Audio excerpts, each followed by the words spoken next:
You may as well hear it standing, the Duke of Norwold said. None of you will be here long enough to want a chair. 6 women stood in the long gallery with the rain going sideways past the windows. None of them had been offered tea. Valentine Verrel had ordered it that way.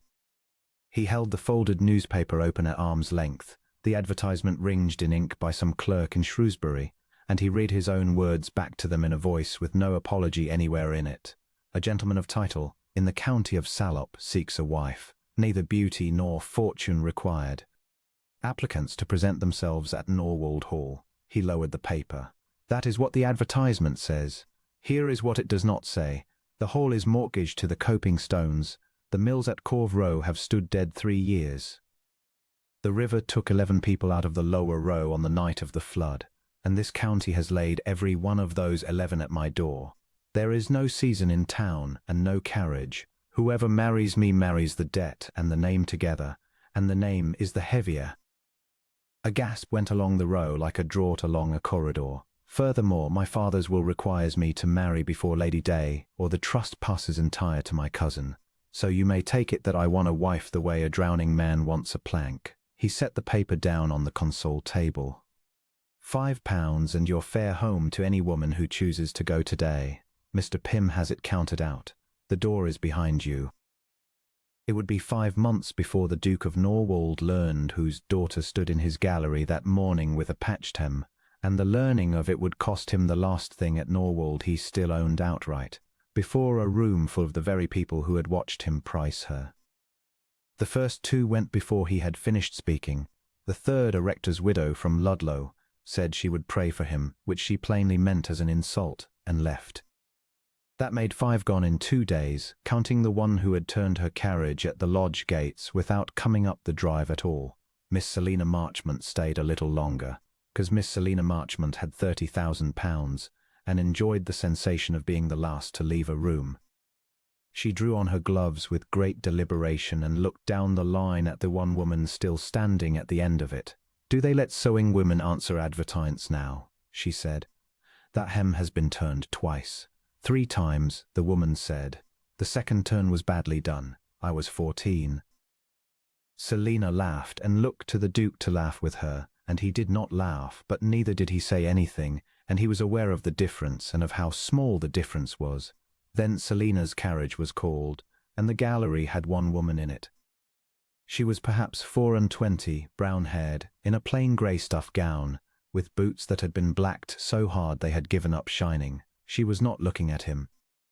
She was looking out of the window at the fall of the ground beyond the terrace, where the ridge went down towards the water meadows and the roofs of Corve Row. You heard the terms, he said. I heard them. Then you will want Mr. Pym, steward's room, past the screens. How many families at Corve Row? She said. He had not expected a question. He had expected a curtsy and a receipt. 19, he said. There were 26. And the 19 are living on what? On parish relief, and on what I can put into the parish books without the trustee finding it. He heard how flat it came out. Why do you ask? Because you stood there and told us the house wants a wife, she said. And it is not the house. She turned from the window then. She had grey eyes and a way of holding her hands quite still in front of her, and there was nothing pitiable in her anywhere, which he found he resented, though he could not have said why. Your name, he said. Nell, sir. Nell Ackroyd. She said it evenly, as though setting something heavy down on a table. I was 2 years at Mrs. Dunnet's dressmaking rooms in Norwold town. She turned me off on Tuesday for taking 3 days' leave to come here. She has my place filled already. Then take the £5 and the fare and find another. To where? That is not my affair. No, she agreed. It is mine. So I will tell you what it comes to, and then you may put me out of doors with your conscience easy. She counted off on her fingers, without drama, the way a woman counts stitches. My father is dead these 6 years, and my mother the winter after. There is no house that will open a door to me tonight.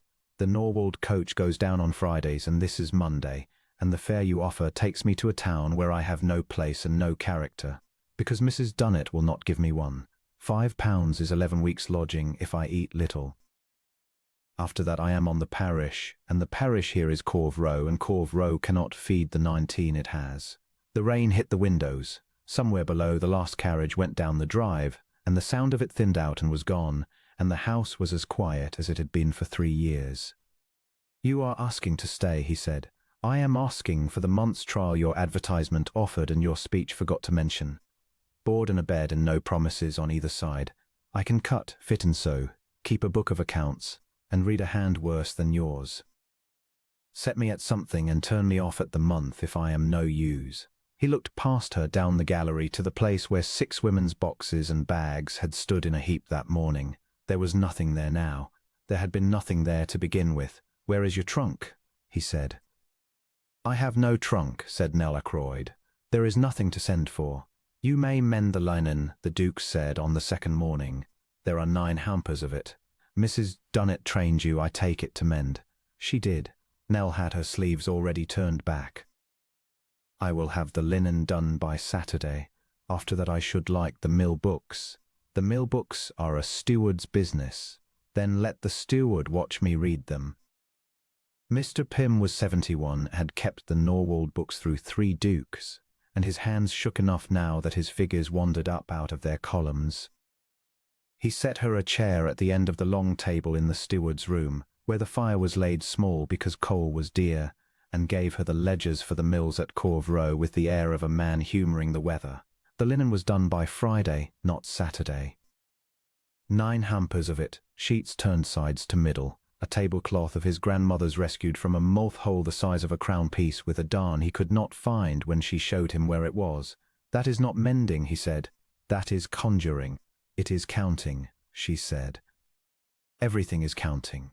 Threads or shillings, it makes no odds. He came upon her there on a Tuesday at dusk, with a candle guttering in the draught and a cracked cup of cold tea at her elbow, and her fingers so stiff she was holding the pen in her fist. You will ruin your eyes, he said. Then I will do figures by touch. She did not look up. Your Grace, how much is the mortgage? 14,000 and some hundreds, and the whole of Corve Row, the 4 mills, the row itself, the meadow, the sluice land, is charged against it. All of it. The commissioners hold the mortgage for the trust.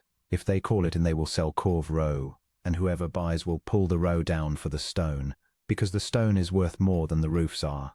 19 families. He heard his own voice go dry. You will have observed that I say that number a great deal. I have observed that you say it and then look at the door, she said. Sit down, please.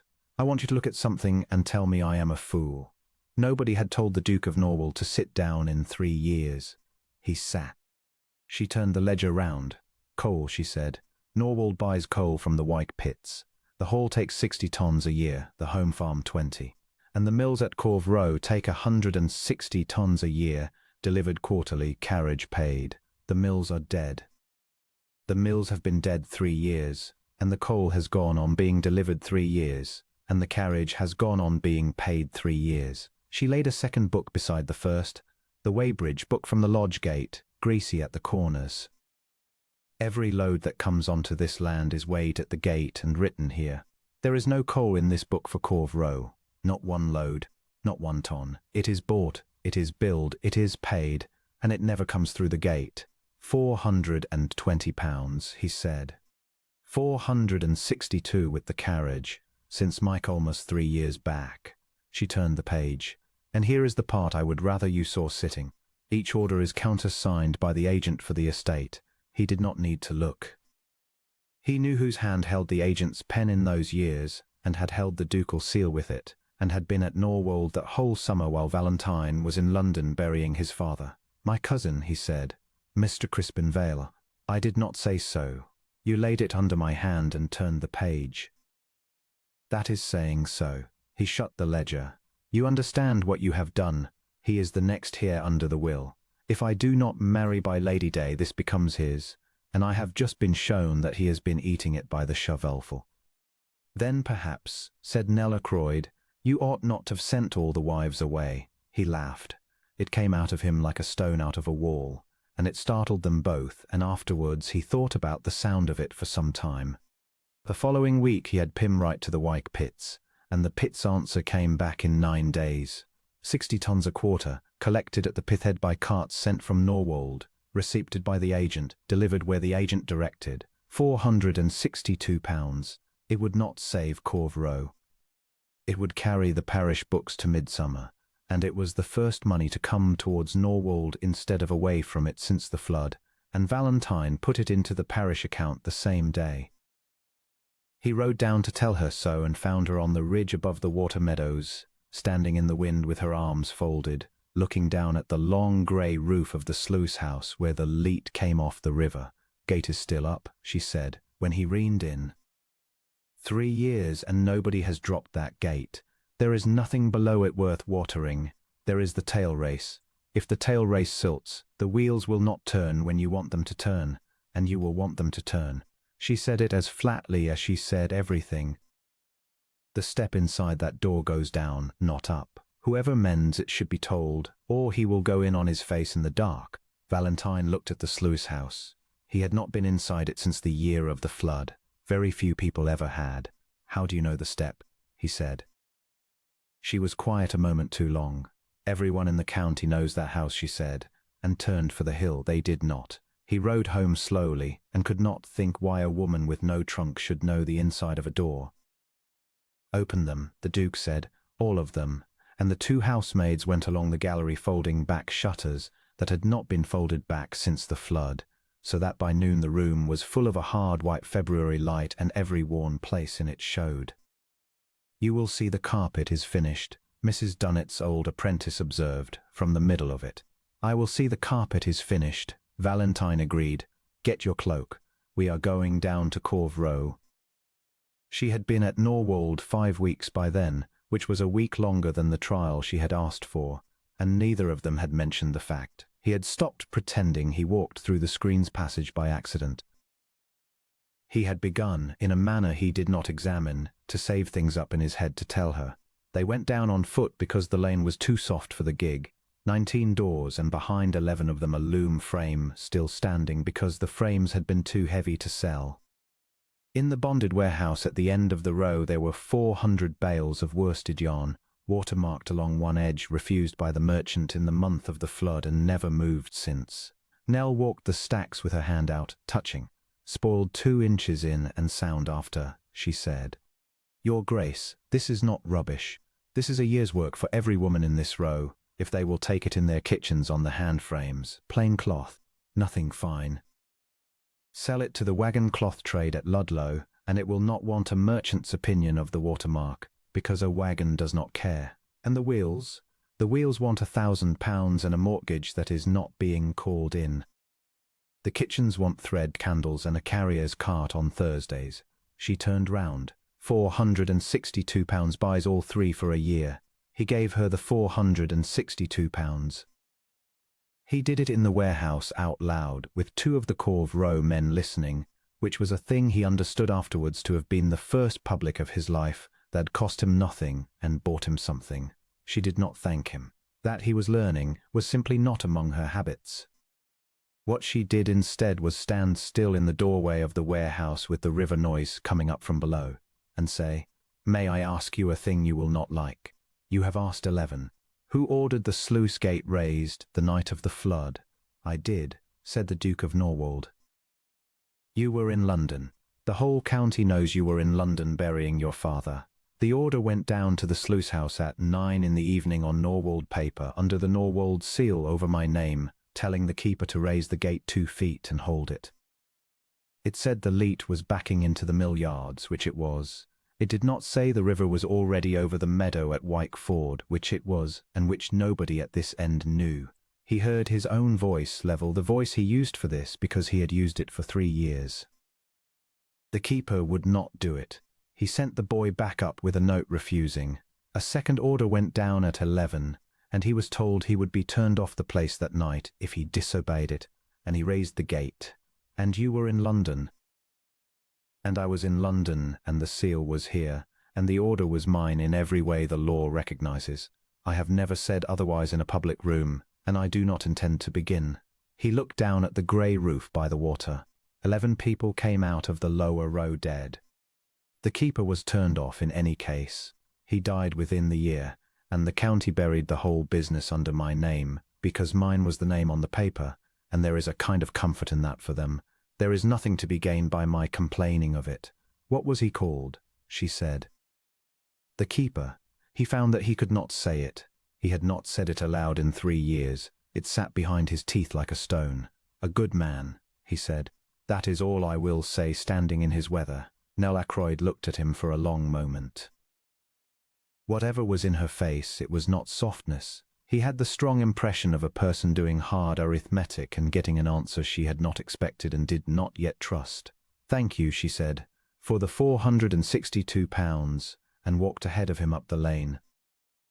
Mr. Crispin Vale came to Norwold on the last day of February, in a hired chaise, with Miss Selina Marchmont following in her own carriage an hour behind, an arrangement designed, Valentine thought, to look like a coincidence to a fool. Cousin. Vale put his gloves in his hat. "You look better than they said. They said you had a sewing woman running the estate. I have a sewing woman auditing the coal." He laid the 2 books on the table between them open and watched his cousin's face do a series of very small things.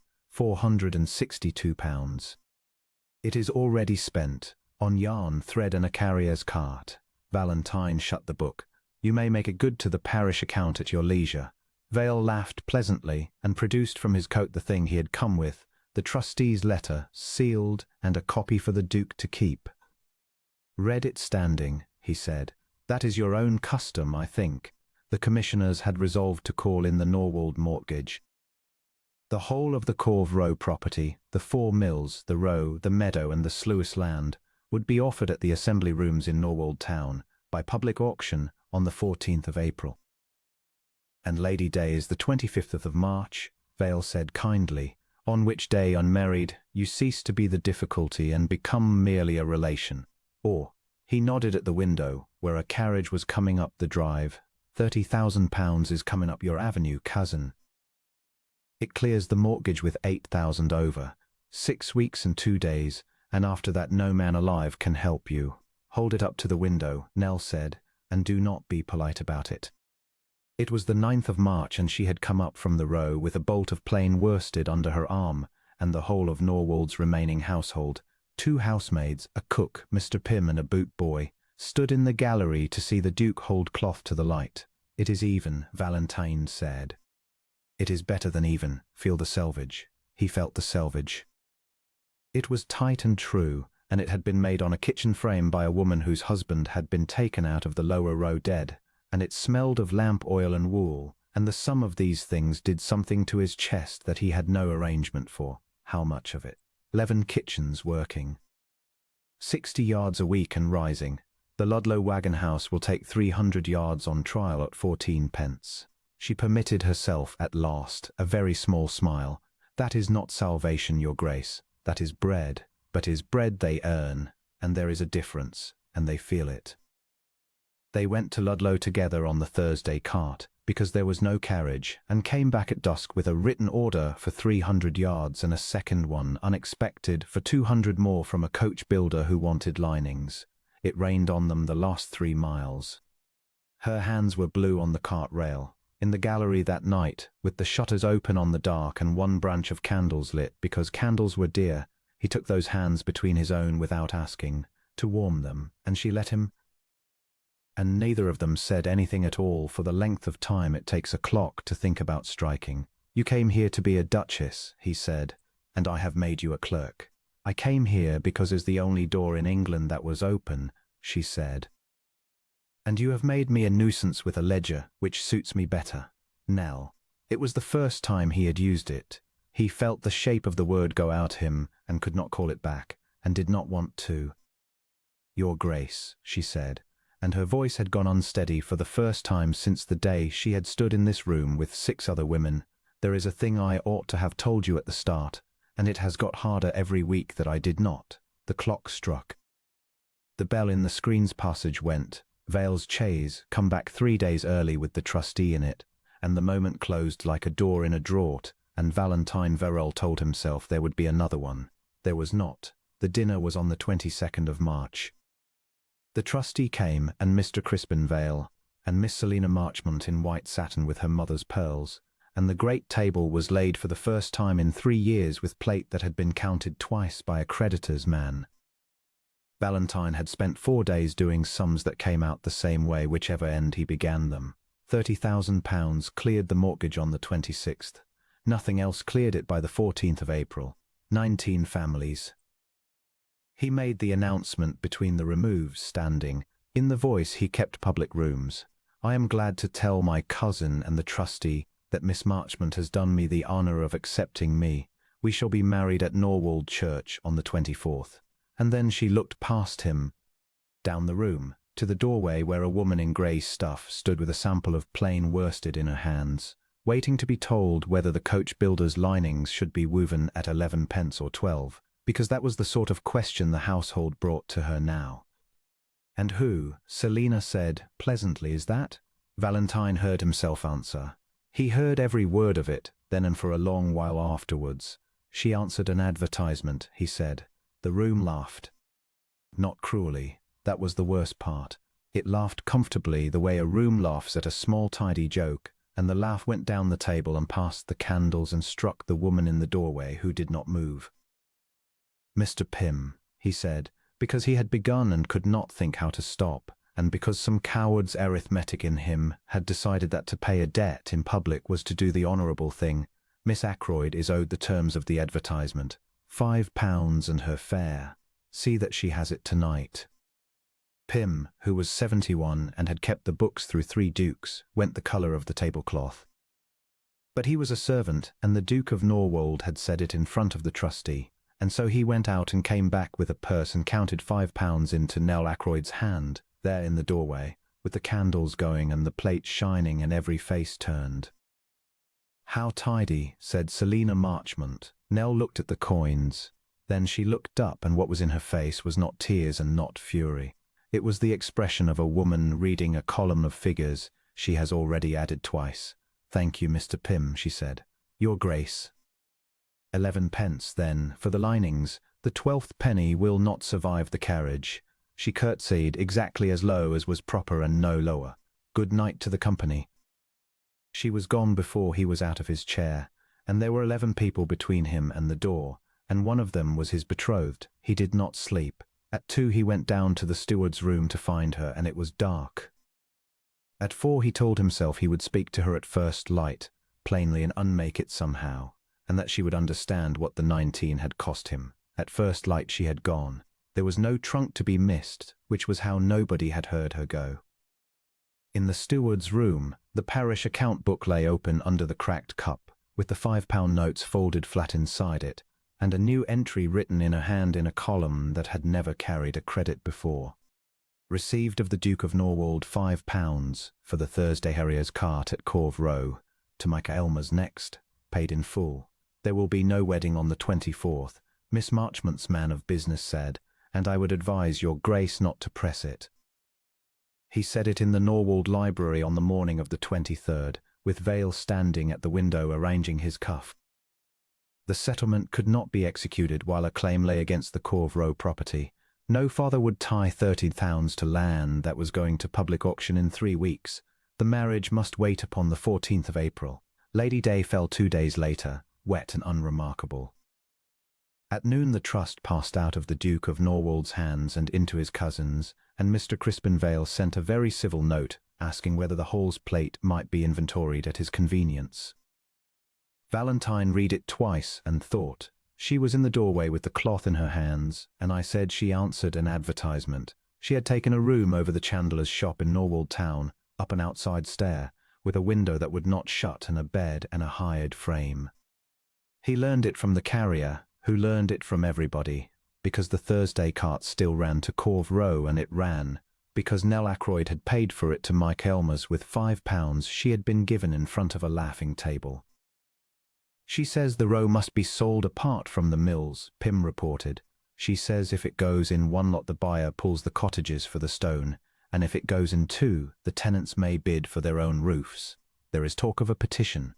Who will enter a petition? Valentine said. She has no freehold and no standing. No, your Grace. Pym folded his hands. That is what the commissioner's clerk told her on Tuesday in the assembly rooms in front of 11 gentlemen. He had it from 4 people in the end, all agreeing. The clerk had told her that a petition must come from a freeholder or a person of substance, and that she was neither, and that the commissioners could not receive a paper from a sewing woman. Mr. Vale, seated at the table's end, had observed to the room that the county had come to a pretty pass when advertisements were answered by persons who then presumed to instruct commissioners. And Nell Ackroyd had said, and the 4 accounts did not differ by a word, which was how he knew it was true. "You are quite right, sir. I am nobody. I shall bring you somebody." She did not weep in the passage, and she did not write to the hall. She spent the guinea a fee out of her own earning. And then she walked, in the 2nd week of April, the 7 miles down and the 7 miles back, twice, and on the 9th of April 22 men and women of Corve Row came up the town street together in their working clothes with their hats in their hands, and entered the petition themselves. At the table, in front of the same 11 gentlemen, and the clerk, who could refuse a sewing woman, could not refuse 22 tenants in occupation. Nell stood at the back by the door and did not speak once. Valentine was in that room.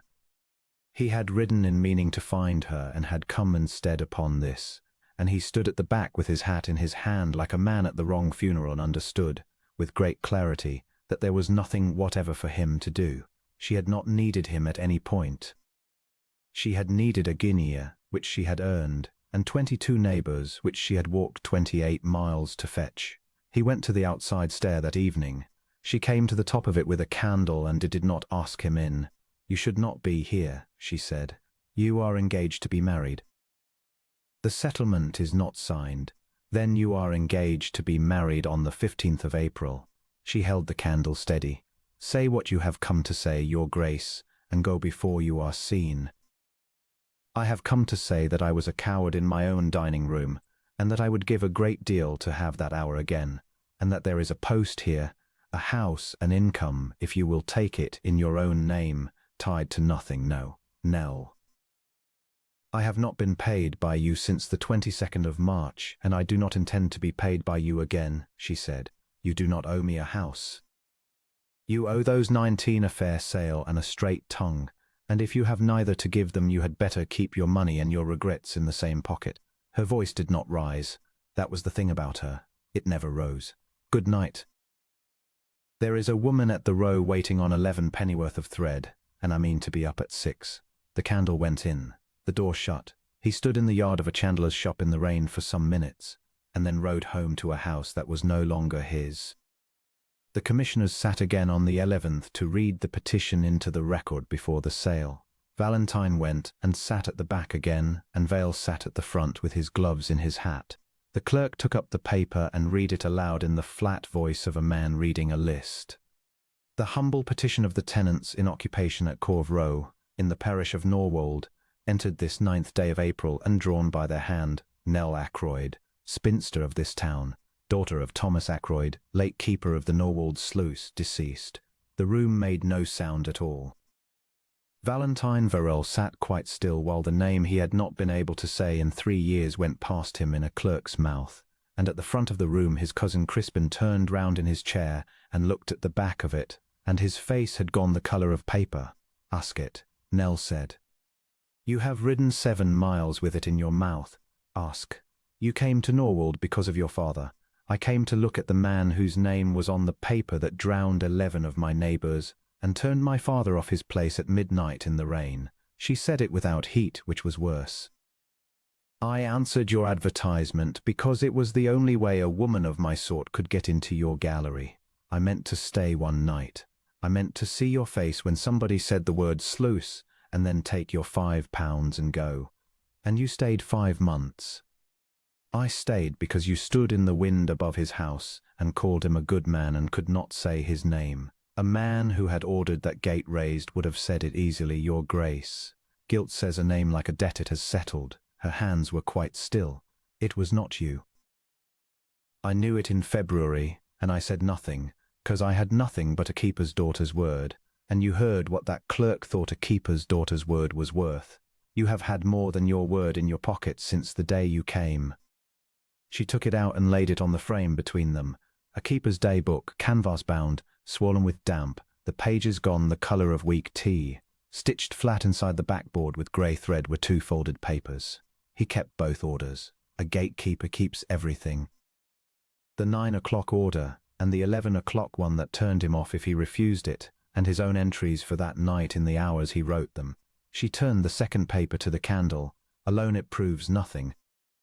Beside your coal book it proves everything, because the hand that wrote this at 11 at night is the hand that signed 3 years for 160 tons of coal that never came through your gate. The sale was on the 14th of April at 11 in the Norwold assembly rooms, and the county came, because the county always comes. The commissioners sat at the long table. Mr. Crispinvale sat at the front with his gloves in his hat. Miss Selina Marchmont sat with her mother. At the back stood 22 people from Corve Row in their working clothes, and Nell Ackroyd among them in grey stuff, with a canvas book under her arm. The Duke of Norwold rose before the first lot was called. Before you sell, sir, I ask the commissioners to hear the drawer of the tenant's petition.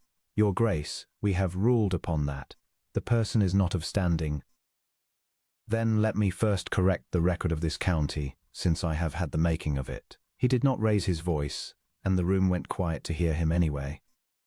On the 22nd of March, my own table, before witnesses now in this room, the woman who had kept my books, saved my parish £462 and put 11 kitchens back to work, was asked who she was.